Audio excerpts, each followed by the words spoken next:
ബിസ്മില്ലാ വൽഹംദുലില്ലാ വസ്സലാത്തു വസ്സലാമു അലാ റസൂലില്ലാ വഅലാ ആലിഹി വസഹ്ബിഹി അജ്മഈൻ അൽ-ഫായിസീന ബിറിദല്ലാഹി അമ്മാ ബഅദ്. ഏറ്റവും സ്നേഹം നിറഞ്ഞ ഉസ്താദുമാരെ, പ്രിയപ്പെട്ട മുതഅല്ലിം സുഹൃത്തുക്കളെ, അസ്സലാമു അലൈക്കും വറഹ്മത്തുള്ളാഹി തആല വബറകാതുഹു.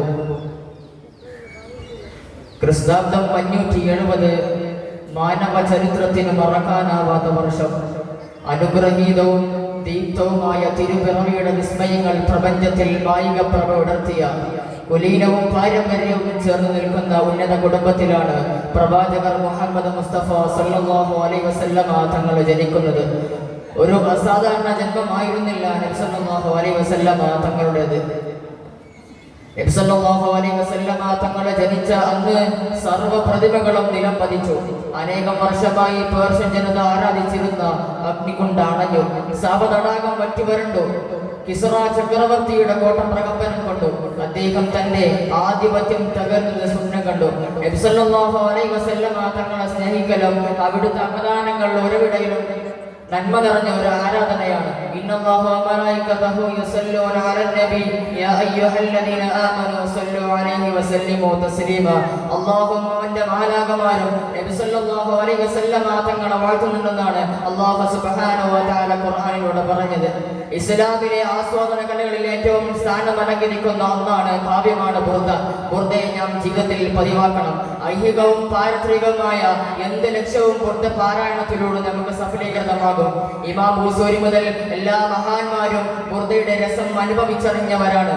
160 വരികളുള്ള ബുർദയിൽ ഓരോ ബൈത്തും ചില കാരണങ്ങൾക്ക് ഉപകരിക്കുമെന്ന് മഹാന്മാർ പഠിപ്പിച്ചിട്ടുണ്ട്.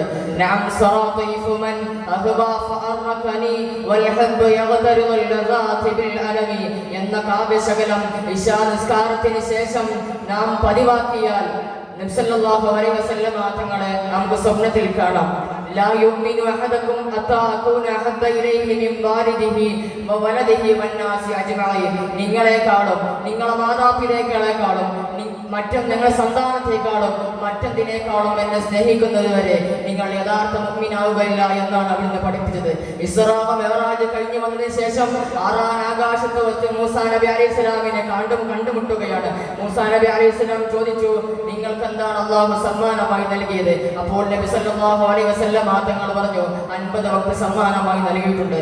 അപ്പോൾ മൂസാ നബി അലൈഹിസ്സലാം പറഞ്ഞു, ഇത് അല്ലാഹുവിന്റെ അടുക്കൽ പോയി ഇതൊന്ന് കുറച്ചു തരാൻ പറയണം. നിങ്ങളുടെ ഉമ്മത്തിന് ഇത് ബുദ്ധിമുട്ടാകും, അതുകൊണ്ട് കുറച്ചു തരാൻ പറയണമെന്ന് മൂസാ നബി അലൈഹിസ്സലാം പറഞ്ഞു.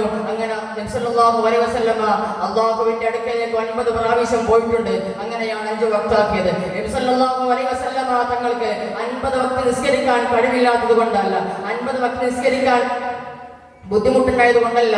എന്നിരുന്നാലും ഉമ്മത്തിന് ബുദ്ധിമുട്ടാകാൻ പാടില്ല, ഉമ്മത്തിന് ഭാരമേൽക്കാൻ പാടില്ല എന്നതുകൊണ്ടാണ് നബി സല്ലല്ലാഹു അലൈഹി വസല്ലം തങ്ങൾ അല്ലാഹുവിന്റെ അടുക്കലേക്ക് പോയത്. റമദാനിൽ 1-ാം ദിവസവും 2-ാം ദിവസവും 3-ാം ദിവസവും ഒക്കെ നബി സല്ലല്ലാഹു അലൈഹി വസല്ലം തങ്ങൾ പള്ളിയിൽ വന്നു 70 റക്അത്ത് തറാവീഹ് നിസ്കരിച്ചു. സ്വഹാബികൾ ഊർജ്ജപരിമിതരായി എല്ലാവരും പള്ളിയിലേക്ക് വന്നു. 4-ാമത്തെ ദിവസം നബി സല്ലല്ലാഹു അലൈഹി വസല്ലം തങ്ങൾ പള്ളിയിലേക്ക് വന്നില്ല. കാരണം അന്വേഷിച്ച സ്വഹാബികളോട് നബി സല്ലല്ലാഹു അലൈഹി വസല്ലം തങ്ങൾ പറഞ്ഞത്, നിങ്ങളുടെ ഈ ഊർജ്ജവും കണ്ട് അല്ലാഹു സുബ്ഹാനഹു വ തആല എങ്ങാനും ഈ 20 റക്അത്ത് തറാവീഹ് നിസ്കാരം എങ്ങാനും ഫർളാക്കിയാൽ അതെന്റെ ഉമ്മത്തിന് ബുദ്ധിമുട്ടാകും, അതെന്റെ ഉമ്മത്തിന് ഭാരമാകും, അതെന്റെ ഉമ്മത്തിന് താങ്ങൂല. അതുകൊണ്ടാണ് ഞാൻ നിസ്കരിക്കാൻ വരാതെന്ന് പറഞ്ഞത്.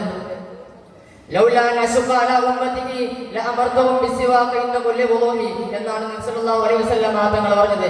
നിങ്ങൾക്ക് കഴിയുമായിരുന്നുണ്ടെങ്കിൽ, എന്റെ ഉമ്മത്തിന് കഴിയുമായിരുന്നുണ്ടെങ്കിൽ ലഅമർതുഹും ഞാൻ അവരോട് കൽപ്പിക്കുമായിരുന്നു ബിസ്സിവാഖി മിസ്വാക്ക് ചെയ്യൽ ഇന്ന കുല്ലി വുളൂഹി എല്ലാ വുളൂഹിന്റെ അവസരത്തിലും മിസ്വാക്ക് ചെയ്യൽ എന്റെ ഉമ്മത്തിന് കഴിയുമായിരുന്നു എന്നുണ്ടെങ്കിൽ ഞാൻ അവരോട് പറയുമായിരുന്നു എന്നാണ് നബി സല്ലല്ലാഹു അലൈഹി വസല്ലം തങ്ങൾ നമ്മോട് പറഞ്ഞത്. നാളെ ശഫാഅത്തിന്റെ സമയത്ത് നമ്മുടെ ഉമ്മയില്ല ഉപ്പയില്ല. അൻത ഉമ്മൻ അമ്മബു മാ റഅയ്നാ ഫീഹിമാ മിസ്ല ഹസനക ഖത്തു യാ സയ്യിദി ഖൈറുൻ നബി. ഈ ഭൂമി ലോകത്തെ ഒരു ഫ്രണ്ട്സും ഇല്ല അന്ന്. അവിടെ നബി സല്ലല്ലാഹു അലൈഹി വസല്ലം തങ്ങളല്ലാതെ ഒരാളും നാളെ ശഫാഅത്തിലില്ല. അതുകൊണ്ട് നബി സല്ലല്ലാഹു അലൈഹി വസല്ലം തങ്ങൾ മദ്ഹ് പറയണം, മദ്ഹ് പാടണം. നബി സല്ലല്ലാഹു അലൈഹി വസല്ലം തങ്ങളുടെ പേരിൽ സ്വലാത്തുകൾ വർദ്ധിപ്പിക്കണം. എന്നാലേ നാളെ ശഫാഅത്തിന്റെ സമയത്ത് അവിടുത്തെ ലിസ്റ്റിൽ നമ്മുടെ അഡ്രസ് ഉണ്ടാവുകയുള്ളൂ. അതിന് സല്ലല്ലാഹു അലൈഹി വസല്ലം തങ്ങളുടെ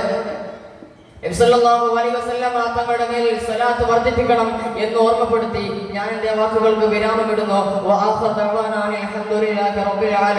അസ്സലാമു അലൈക്കും വറഹ്മത്തുള്ളാഹി തആല വബറകാതുഹു.